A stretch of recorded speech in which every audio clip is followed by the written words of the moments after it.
जय हिंद साथियों, नमस्कार। एक बार फिर आप सभी का स्वागत करता हूं और आज की क्लास आप सभी साथियों के लिए बहुत ज्यादा इंपॉर्टेंट रहने वाली है। आज की इस क्लास में भारतीय संविधान की जितनी भी अनुसूचियां हैं उनके बारे में आज हम चर्चा करेंगे। उससे पहले साथियों, आप सभी जल्दी से वीडियो को लाइक और चैनल को सब्सक्राइब और इस क्लास को शेयर जरूर कर दीजिएगा, क्योंकि साथियों आज की जो क्लास है आप सभी के लिए बहुत ज्यादा मोस्ट इंपॉर्टेंट रहने वाली है। यानी कि साथियों आज हम चर्चा करेंगे भारतीय संविधान की अनुसूचियों के बारे में चर्चा करेंगे, जो कि साथियों काफी बार एग्जाम में यहाँ से क्वेश्चन बनता है। तो साथियों सबसे पहले हम चर्चा करेंगे, मान लीजिएगा साथियों कुछ मैं आपके लिए यहाँ पर फैक्ट बताऊंगा जो कि आपके आगामी एग्जाम में क्वेश्चन बन सकते हैं। मान लीजिएगा साथियों अगर हम बात करें कि अनुसूचियां, मान लीजिएगा पहले हमारे भारतीय संविधान में 8 अनुसूचियां थी। कितनी साथियों? 8 अनुसूचियां थी। और साथियों वर्तमान में हमारे भारतीय संविधान में 12 अनुसूचियां हो चुकी है। ठीक है साथियों, यानी कि पहले हमारे भारतीय संविधान में कितनी अनुसूचियां थी साथियों? 8 अनुसूचियां थी। और साथियों वर्तमान में अभी कितनी अनुसूचियां? साथियों 12 हमारे भारतीय संविधान में अनुसूची है। अगर हम बात करें साथियों अनुच्छेद की, तो हमारे भारतीय संविधान में पहले 395 अनुच्छेद थे। कितने साथियों? 395 अनुच्छेद पहले थे। और साथियों वर्तमान में अभी हमारे भारतीय संविधान में 448 अनुच्छेद हो चुके हैं। ठीक है। और बात करें साथियों कि भारतीय संविधान दिवस कब मनाया जाता है, तो साथियों 26 नवंबर को। ठीक है, 26 नवंबर को भारतीय संविधान दिवस मनाया जाता है। और साथियों बात करें हमारे भारतीय संविधान में, जो हमारे भारत का जो संविधान था ये हमारे देश में कब लागू किया गया, साथियों 26 जनवरी। ठीक है, 26 जनवरी 1950 को हमारा भारत में भारतीय संविधान लागू किया गया था। और बात करें साथियों भारत का जो संविधान था वह कितने वर्षों में पूरा हुआ, तो साथियों 2 वर्ष। ठीक है, 2 वर्ष 11 माह 18 दिन में साथियों हमारा भारत का संविधान कंप्लीट हुआ था।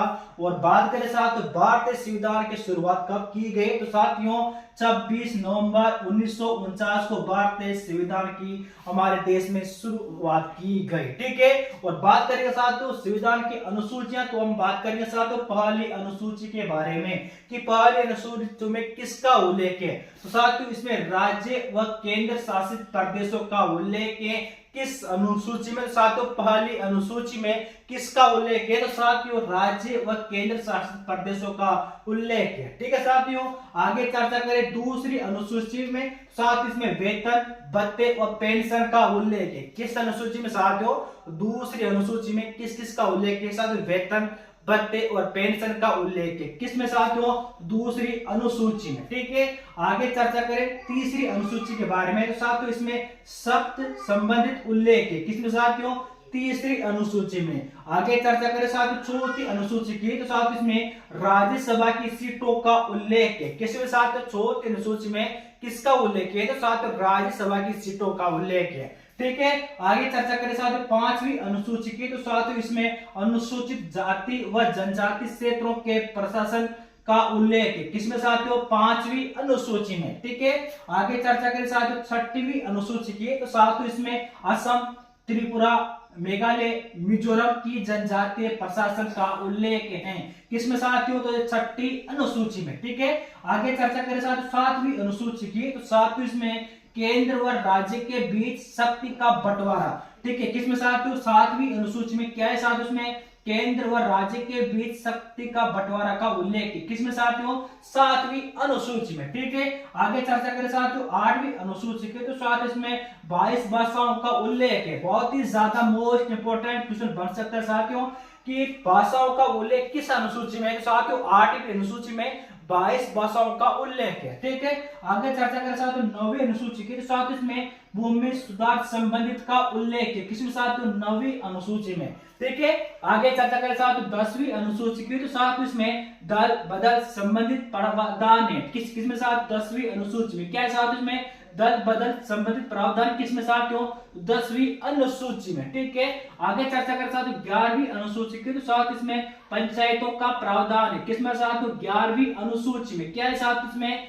पंचायतों का प्रावधान है। ठीक है, आगे चर्चा करें साथियों 12वीं अनुसूची में, तो साथ इसमें नगर निकायों का प्रावधान है। किसमें साथियों? 12वीं अनुसूची में। क्या है साथियों? इसमें नगर निकायों का प्रावधान है। ये थे साथियों हमारे भारतीय संविधान की जो इंपॉर्टेंट अनुसूचियां और साथ ही बहुत ज्यादा इंपॉर्टेंट आप सभी के लिए रहने वाले और साथ बहुत ज्यादा, क्योंकि यहाँ से 100% आपके क्वेश्चन बनेंगे। क्योंकि साथियों मैं आपको बता दूं इसमें जो भी आपकी मोस्ट रहने वाली है, तो साथियों 8वीं अनुसूची जिसमें साथियों 22 भाषाओं का उल्लेख है, इसे भी साथियों रट लीजिएगा, आप सभी के लिए बहुत ज्यादा इंपॉर्टेंट रहने वाली है। और साथियों अगले साथ 6वीं अनुसूची, इसमें साथियों असम, त्रिपुरा, मेघालय, मिजोरम का जनजातीय प्रशासन है, कि साथियों आपके लिए बहुत ज्यादा इंपॉर्टेंट रहने वाली है। क्योंकि साथियों मैं जो भी आपके लिए अनुसूची लेकर आया ना, ये आपके आगामी एग्जाम के लिए बहुत ज्यादा इंपॉर्टेंट रहेगी। उससे पहले साथियों आप सभी इनको रट लीजिएगा कि हमारे भारतीय संविधान में पहले कितने अनुसूचियां थी, तो साथियों 8 थी, अब साथियों 12 हो चुकी है। हमारे भारतीय संविधान पहले कितने अनुच्छेद थे साथियों, तो 395, अब साथियों 448 हो चुके हैं। और भारतीय संविधान दिवस कब मनाया जाता है साथियों, 26 नवंबर को भारतीय संविधान दिवस मनाया जाता है। और बात करें साथियों कि भारत में संविधान कब लागू किया गया, साथियों 26 जनवरी 1950 को हमारे भारतीय संविधान लागू किया गया था। बात करें साथियों कि संविधान को पूरा होने में कितना वर्ष लगा, साथियों 2 वर्ष 11 माह 18 दिन में साथियों हमारा भारत का संविधान पूरा हुआ था। और साथियों ये थी आज की आपकी संविधान की अनुसूची क्लास, और साथ में मिलते हैं नेक्स्ट क्लास में।